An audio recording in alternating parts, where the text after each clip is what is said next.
Halo, Assalamualaikum warahmatullahi wabarakatuh. Alhamdulillah, saya diberi kesempatan untuk mengisi materi terkait dengan public speaking dalam kegiatan pemilihan Duta Tadris Matematika YIN Jember atau UIN khas Jember tahun 2021. Baik, perkenalkan nama saya Yusril Ahmad Fatoni. Saya akan berbagi atau belajar bersama terkait dengan public speaking. Sebelumnya, saya akan memperkenalkan terlebih dahulu karena ada pepatah, tak kenal maka tak sayang. Jadi saya akan berkenalan sehingga kita dapat saling kenal dan saling menyayangi satu sama lain. Oke, perkenalkan nama saya Yusril Ahmad Fatoni. Saya juga alumni dari Tadris Matematika angkatan 2017 dan kebetulan juga alhamdulillah juga pernah menjadi runner up satu ya, Duta Tadris Matematika 2018, sudah 3 tahun yang lalu.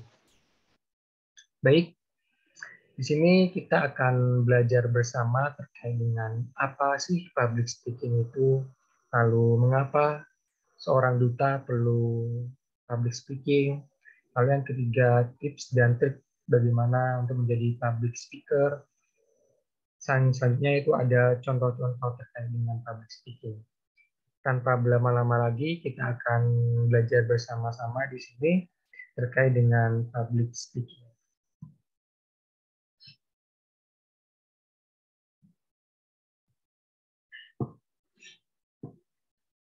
Oke, yang pertama, what is public speaking? Nah, ini merupakan hal yang paling dasar ya, kita harus mengetahui sih apa itu public speaking. Jadi, public speaking merupakan the act or skill of speaking to a usually large group of people. Jadi, public speaking merupakan sebuah kegiatan atau kemampuan berbicara di depan umum atau di depan halayak umum, large group of people. Nah, jadi ketika kita berbicara di depan umum, kita memberikan informasi di depan umum itu merupakan sebuah public speaking. Nah, umumnya public speaking itu bertujuan untuk menyampaikan berbagai informasi dan juga mengajak atau mempengaruhi halayak. Jadi di sini ada 3 poin penting ya tujuan dari public speaking, yaitu yang pertama berbagi informasi, yang kedua mengajak, dan yang ketiga itu mempengaruhi halayak. Jadi ini merupakan 3 tujuan penting dalam public speaking. Nah, selanjutnya ketika kita berbicara mengenai public speaking, kebanyakan orang berpendapat bahwa ketika mereka tidak dapat berbicara di depan umum itu ada satu alasan yang paling mendasar, yaitu kurangnya kepercayaan diri atau lacking of confidence.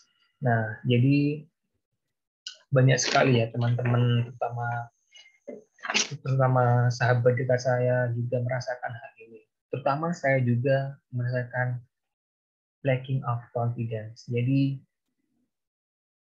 kekurangan kepercayaan diri kepada diri sendiri itu merupakan hal yang mendasar kenapa kok orang-orang itu takut atau merasa tidak mau ketika berbicara di depan umum. Jadi kurangnya kepercayaan diri. Nah, di sini sebelum kita memasuki lebih lanjut, saya ingin memberikan disclaimer terlebih dahulu ya, bahwa perasaan gugup, perasaan takut, perasaan nervous, perasaan shaky, perasaan gugup ya atau jantung berdetak kencang sebelum melakukan public speaking itu merupakan hal yang sangat wajar. Jadi itu merupakan hal yang sangat wajar, semua orang pasti merasakannya ketika akan melakukan public speaking atau berbicara di depan umum. Itu merupakan hal yang sangat biasa. Jadi jangan khawatir, hal ini dapat kita atasi, dapat kita siasati agar kegugupan kita, ketakutan kita, dan semua itu dapat kita minimalisir. Jadi ini merupakan hal-hal yang biasa, jadi semua orang pasti merasakan sebelum mereka melakukan public speaking atau berbicara di depan. Nah, di sini kita ada pertanyaan, kenapa kok kurang pede sih ketika kita akan melakukan public speaking? Nah, di sini ada beberapa hal yang membuat kita atau teman-teman yang lain merasa kurang pede ketika berbicara di depan umum. Yang pertama yaitu perasaan takut. Nah, takut jelek, takut kurang lancar, takut tidak menguasai materi. Nah, hal-hal ini yang membuat kita tidak percaya diri. Berikutnya adalah perasaan khawatir. Nah, khawatir tentang apakah public speaking kita disukai atau enggak, apakah lancar atau enggak. Ini merupakan perasaan khawatir ya. Lalu yang ketiga, overthinking. Nah, overthinking ini hal yang biasa yang kita pasti alami karena kita sering memikirkan hal yang berlebihan ketika kita akan berbicara di depan umum. Pasti kita akan berpikir berlebihan apakah semua orang menyukai kita ketika kita berbicara ataukah mereka merasa excited ketika kita berbicara. Nah, itu merupakan overthinking yang secara berlebihan dan hal ini akan menghasilkan insecure kepada diri kita sendiri. Jadi insecure merupakan sebuah puncak ya atau kumpulan dari takut, rasa khawatir, overthinking ini sehingga muncul perasaan insecure kepada diri kita sendiri sehingga ketika kita akan berbicara di depan umum semua yang kita persiapkan itu jadinya biar nggak bisa dilaksanakan dengan baik. Nah, jadi kita merasa ya, kita sering mengkhawatirkan sesuatu yang masih belum terjadi, sesuatu yang masih di masa depan.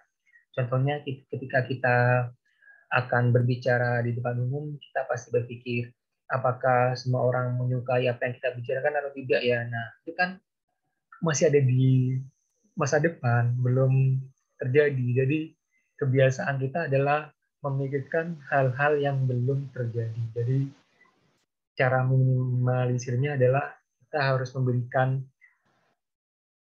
positive suggestion kepada diri kita sendiri bahwa kita yakin kita pasti bisa untuk berbicara di depan umum ini. Selanjutnya, nah, solution.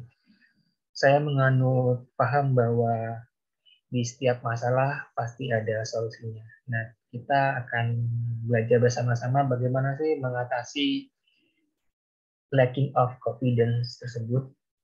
Nah, jika kita bertanya apa sih solusinya? Nah, solusinya sama seperti kalian belajar membaca, belajar berhitung, belajar mengendarai sepeda dan sebagainya. Itu solusinya itu satu, hanya tekad yang kuat.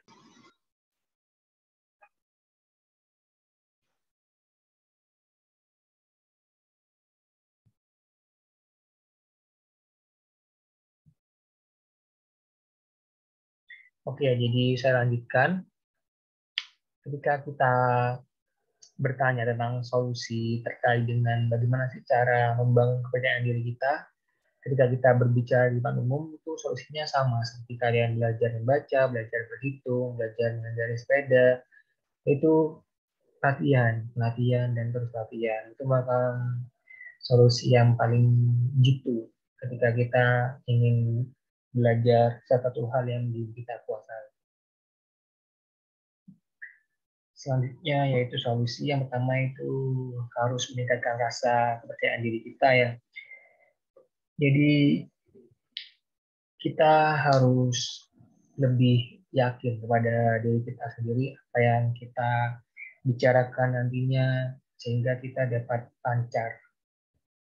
Berikutnya itu materi. Nah, kita harus sebelum kita melakukan public speaking kita harus menyiapkan materi-materi apa saja yang berkenaan dengan apa yang akan kita sampaikan. Saya yakin bahwa ketika kita sudah menyiapkan segala halnya atau materi yang akan disampaikan, insya Allah akan lancar. Karena kita sudah mempunyai bahan untuk apa ya, untuk disampaikan kepada halayak umum. Maksudnya itu bicara dengan jelas, pasti ya. Sebagai seorang public speaker, kita dibutuhkan intonasi yang jelas, dibutuhkan ritme juga ketika kita berbicara, sehingga audiens dapat menangkap apa yang kita bicarakan, sehingga tidak adanya miscommunication antara si pemberi informasi dan si penerima informasi. Itu. Selanjutnya yaitu, nah kita harus belajar tentang dasar-dasar public speaking. Apa sih dasar-dasar public speaking itu? Seperti mimik wajah, seperti intonasi tadi, seperti cara menyusun kalimat yang benar. Nah, memang dasar-dasar public speaking harus kita gali secara bersama-sama. Nah, selanjutnya itu kita harus berlatih. Nah, karena practice makes perfect. Jadi kita harus berlatih agar apa yang kita inginkan itu dapat terwujud. Nah, ini merupakan foto saya ketika di tahun 2018. Nah, mengapa public speaking diperlukan oleh seorang duta? Kenapa kira-kira? Nah, tujuannya adalah selain untuk memberikan brief atau keberanian, juga sebagai penegasan bahwasannya seorang duta itu nantinya akan selalu berhubungan dengan banyak orang. Bahkan tidak menutup kemungkinan memberikan sambutan atau pidato di depan umum. Jadi, pengalaman saya sebagai duta wisata Kabupaten Jember, nah, public speaking merupakan hal yang sangat penting dan utama ya, karena kita sebagai duta pasti semua orang berpikir bahwa duta itu orang yang bisa segala hal, orang yang mengetahui banyak hal. Jadi bahkan tidak menutup kemungkinan ketika kita bertemu dengan orang dari luar, pasti kita ditanya terkait dengan apa sih daya tarik wisata di Jember, lalu apa sih berapa sih jumlah masjid di Jember. Nah, itu pasti ditanya, hal-hal yang aneh pun ditanya oleh orang. Nah, apalagi tentang sambutan, pidato, menjadi MC, menjadi moderator, itu bahkan hal yang sangat biasa ya dilakukan oleh seorang duta. Jadi pentingnya menguasai public speaking ini itu dapat memberikan keberanian atau kepada kita ketika kita berhubungan dengan banyak orang. Nah, seorang duta selain memiliki keberanian memang harus memiliki dasar berbicara di depan umum karena akan selalu melakukan interaksi dengan banyak orang. Pasti ya, ketika kita menjadi seorang duta pasti menjadi sosok yang ramah, sosok yang aktif, sosok yang dapat berbicara dengan baik. Jadi gak mungkin dong seorang duta itu diam, seorang duta gak bisa berbicara. Jadi seorang duta itu wajib hukumnya untuk dapat berbicara di depan umum. Nah, public speaking di dunia perdutaan ini yang paling sering adalah ketika kita menjawab pertanyaan, question and answer, ketika di atas panggung. Nah, ini cara menjawab pertanyaan yang pertama yaitu preparation. Nah, preparation kita harus menyiapkan materi nih terkait dengan duta atau lomba apa atau ajang apa yang akan kita ikuti. Nah, contohnya kan tadi matematika.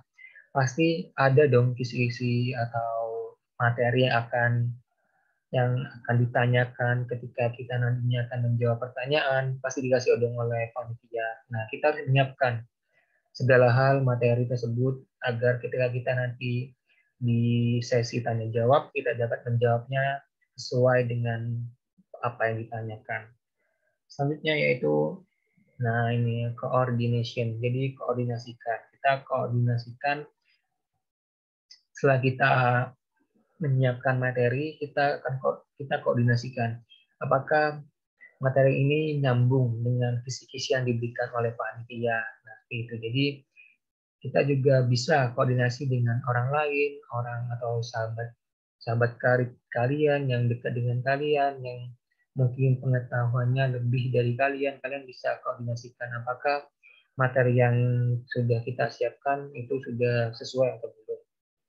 Dan selanjutnya yaitu keep practicing. Pasti ya, latihan, latihan, dan terus latihan. Dan ketika kita sudah punya materi, sudah koordinasi, nah kita harus terus latihan, latihan dan terus latihan. Nah, saya ingat ya dulu saya tuh latihan tuh di depan cermin ketika saya berangkat ke kuliah, pakai sepeda motor tuh di jalan ngomong sendiri, ngasih pertanyaan sendiri ke diri kita, lalu dijawab sendiri. Jadi seperti orang apa tuh ya, berbicara sendiri di atas motor. Pasti kalian sering gitu kan ya, berbicara sendiri di atas motor. Nah, coba berbicara sendiri di atas motor itu dialihkan ke ke cara menjawab pertanyaan. Contohnya ketika kita berkendara, kita dapat memberi pertanyaan kepada diri kita terkait dengan materi-materi yang ada di tadis matematika. Nah, strateginya ketika kita menjawab atau ketika kita di atas panggung menjawab pertanyaan, yang utama itu kita harus fokus. Kita harus fokus ke si pemberi pertanyaan atau juri yang memberi pertanyaan. Kita harus fokus, semua harus fokus, telinga, mata, lalu posisi kita harus fokus mendengarkan apa pertanyaan yang akan diajukan kepada kita. Sebabnya itu kita harus rileks. Nah, ini kebiasaan yang sering kita lakukan, yaitu kita kurang rileks ketika kita berdiri. Nah, kita harus merilekskan seluruh anggota badan kita ketika kita akan menjawab pertanyaan. Nah, yang tahu seberapa rileks tubuh kalian tuh diri kalian. Jadi kalian cobalah berlatih di cermin tuh bagaimana posisi berdiri yang enak menurut kalian, yang pastinya sesuai dengan duta ya, enggak berdiri yang laya-laya gitu. Jadi berdiri yang rileks tapi tetap enak dipandang. Soalnya itu berpikir. Nah, ketika kalian mendengarkan pertanyaan, di otak kalian tuh harus segera berpikir. Oh, ini itu. Oh, ini jawabannya. Oh, ini. Langsung merangkai jawaban di otak kalian. Karena waktu untuk berpikir tidak banyak ya. Mungkin 15 sampai 20 detik mungkin. Ketika kita diberi pertanyaan itu merupakan waktu untuk kita berpikir juga. Karena nggak ada waktu untuk berpikir sih. Waktu diberi pertanyaan itu merupakan waktu untuk berpikir. Jadi nggak dikasih waktu berpikir sangat lama. Mungkin hitungan detik dikasih waktu untuk berpikir. Nah, soalnya itu jangan lupa untuk tetap tersenyum. Nah, ini merupakan senyum ini merupakan poin penting ketika kalian tidak mungkin ketika kalian menjawab pertanyaannya kurang lancar tapi kalian menutupinya dengan senyum, insya Allah juri akan melihat ketulusan kalian, melihat wah anak ini meskipun susah tetap senyum, jadi insya Allah dapat nilai lebih gitu ya. Jadi tetap senyum ya, jangan saking fokusnya kalian nggak senyum sama sekali. Nah, ini yang nggak boleh, harus tetap senyum bagaimanapun kondisinya. Nah, ini tips menyusun jawaban ya, dari saya yang saya pelajari ketika saya di Duta Tadis Matematika, di Duta Wisata. Nah, yang pertama itu menyusun jawabannya pertama itu dikasih awalan. Lalu yang kedua ada isi jawabannya. Dan yang ketiga itu akhiran. Nah, sebagai contoh, ini pertanyaannya. Apa yang kamu ketahui tentang pendidikan inklusif? Nah, ini jawabannya. Nah, jangan lupa. Terima kasih Bapak atau Ibu atas pertanyaannya. Jangan lupa ya, kata-kata terima kasih harus di awal. Ini menunjukkan attitude kita terhadap si yang memberi pertanyaan. Terima kasih Bapak atau Ibu atas pertanyaannya. Ada banyak gagasan mengenai pendidikan. Salah satunya adalah pendidikan inklusif. Ini merupakan awalan. Lalu isi. Pendidikan inklusif merupakan pendidikan yang memberikan kesempatan kepada semua peserta didik yang memiliki potensi yang berbeda dengan lainnya untuk bersama-sama mengikuti pendidikan. Ini merupakan isi. Apa itu pendidikan inklusif? Lalu yang ketiga, mari kita sebagai calon pendidik mendapat rangkul semua peserta didik. Terima kasih. Nah, itu kan akhiran. Jadi ini sih yang saya terapkan ketika saya akan menjawab sebuah pertanyaan. Saya akan merangkai awalan, isi, dan akhiran. Nah, itu hanya beberapa detik ya, karena mungkin waktu kita untuk menjawab tidak lebih dari 1 menit, mungkin 30 detik sampai 60 detik kita diberi waktu untuk menjawab pertanyaan. Untuk selanjutnya yaitu contoh yang kedua ya. Sebagai calon pendidik matematika, strategi apa yang akan diterapkan untuk mengajarkan matematika di era industri 4.0 saat ini? Nah, ini jawaban saya. Terima kasih Bapak atau Ibu atas pertanyaannya. Kita tahu bersama bahwa saat ini kita memasuki era industri 4.0 di mana semua telah terintegrasi dengan internet atau IoT, Internet of Things. Nah, ini kan awalan. Maka saya sebagai pendidik akan mengikuti perkembangan zaman dengan menggunakan teknologi informasi dan komunikasi dalam mendukung proses pembelajaran matematika di sekolah. Ini bahkan isi. Dan selanjutnya itu mari bersama membangun generasi emas bangsa. Terima kasih. Nah, itu. Jangan lupa terima kasih di awal dan akhir. Itu option ya. Kalian bisa rangkai jawaban sesuai dengan style kalian sendiri. Bisa langsung ke intinya juga bisa, bisa inti sama akhiran juga bisa. Yang penting tuh isinya ya. Yang penting isi, jangan sampai isi tidak sesuai dengan pertanyaannya. Nah, untuk selanjutnya MC, Master of Ceremony. Nah, sebagai seorang duta dan matematika ini ya, kita sering diminta oleh Prodi atau HMPS untuk menjadi MC, Master of Ceremony di berbagai kegiatan seperti contohnya di ASEOMA ini, lalu di seperti apa lagi ya, seperti hari ulang tahunnya matematika, lalu ada hari jadinya Smart, Bulletin Smart. Jadi kita biasanya sering diminta tolong untuk menjadi MC. Nah, ini kan untuk menjadi seorang Master of Ceremony sama ya seperti tadi untuk preparation-nya, seperti ketika kita menjawab pertanyaan, kita perlu preparation karena preparation ini merupakan hal yang penting. Kalau kita tidak prepare, apa yang akan kita sampaikan? Nah, jadi preparation itu hal yang sangat penting. Ketika kita menjadi master of ceremony, kita harus menyusun apa yang nanti akan kita sampaikan. Lalu koordinasikan kepada panitia, apakah apa yang kita susun ini sudah sesuai dengan rundown mereka atau tidak. Kita nggak boleh ya ketika kita sudah menyusun sebuah teks MC lalu kita tanpa koordinasi oleh panitia itu sangat tidak diperbolehkan. Kita harus koordinasi kepada panitia apakah sudah sesuai atau tidak. Nah, selanjutnya yaitu keep practicing. Kita harus latihan, dan latihan. Latihan ini juga penting. Jadi semuanya ini sangat penting. 3 pilar penting dalam melakukan hal: preparation, coordination, dan keep practicing. Nah, hal-hal yang harus diperhatikan yang pertama yaitu vokal ketika kita akan menjadi MC ya. Vokal itu harus lantang, harus jelas, A, I, U, E, O-nya juga harus jelas agar audiens itu paham apa acaranya, acara selanjutnya itu apa. Nah, selanjutnya itu intonasi. Nah, sama seperti vokal, intonasi juga ditentukan tinggi rendahnya nada ketika kita berbicara. Nah, pengetahuan yang luas.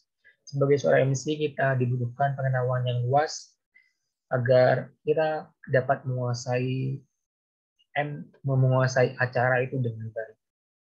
Nah, ini sikap yang baik atau attitude ya ketika kita menjadi seorang MC.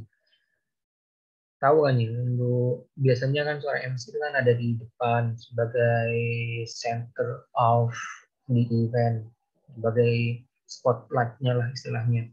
Jadi memiliki sikap yang baik, attitude yang baik merupakan hal yang penting ketika kita menjadi seorang MC.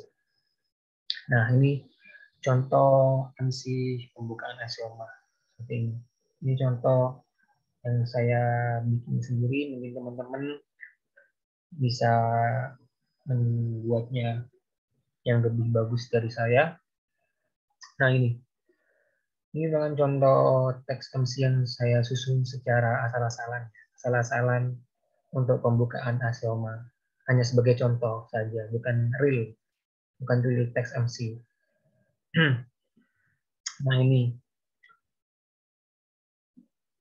kita bisa belajar bersama ya. Ini mungkin saya bisa mencontohkan sepenggal saja. Biasanya di awal-awal tuh ada informasi terkait dengan mohon perhatian, acara segera dimulai. Nah, tujuannya ada informasi ini, mohon perhatian, acara segera dimulai itu agar seluruh audiens tuh memberikan perhatiannya itu kepada kita, kepada acara, karena acara akan segera dimulai. Karena kita tahu ya, biasanya di dalam acara itu sebelum acara dimulai, audiensnya tuh berbicara sendiri atau berguyon dengan teman sebangkunya atau teman duduknya, nah seperti itu. Jadi adanya informasi ini sangat penting untuk membuat audiens itu memberikan perhatiannya kepada kita. Nah, selanjutnya itu kita memberikan sambutan kepada tamu undangan ya. Yang terhormat Rektor Universitas Islam Negeri Kiai Haji Ahmad Siddiq Jember, Profesor Bobun Soeharto beserta jajarannya. Yang kami hormati Dekan Fakultas Tarbiyah dan Ilmu Keguruan Universitas Islam Negeri Jember, Dr. Mu'ia beserta jajarannya.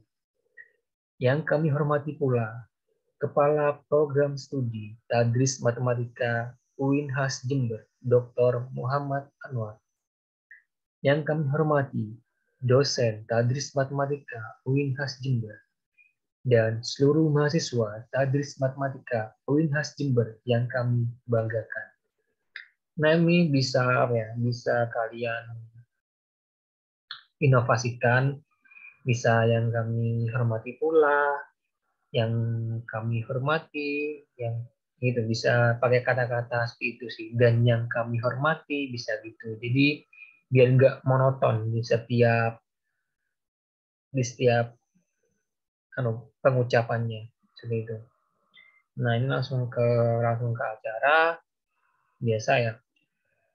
Ini biasanya lantang. Assalamualaikum warahmatullahi wabarakatuh. Nah, gitu sih. Kita harus ini tadi intonasi, kita harus mengetahui mana yang harus ditinggikan, mana yang harus direndahkan, gitu. Mana yang harus ditekan untuk memberikan sebuah penekanan. Nanti ini contohnya. Dalam opening Asioma ini, spectacular event of multi talent. Nah, ini harus ditekan karena biar orang tahu apa sih Asioma itu. Nah, itu. Nah, berikut susunan acara pada kegiatan hari ini ada pembukaan, menyanyikan lagu Indonesia Raya, membacakan ayat suci Al-Quran, lalu sambutan-sambutan, penampilan, kemudian doa, dan penutup. Nah, ini merupakan teks MC yang saya susun. Mungkin nanti bisa saya share ya di grup WA.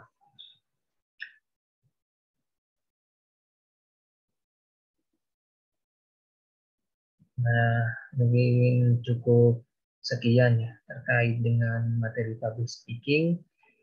Terima kasih atas waktunya, semoga bermanfaat dan semoga kita bertemu secara offline, secara tatap muka.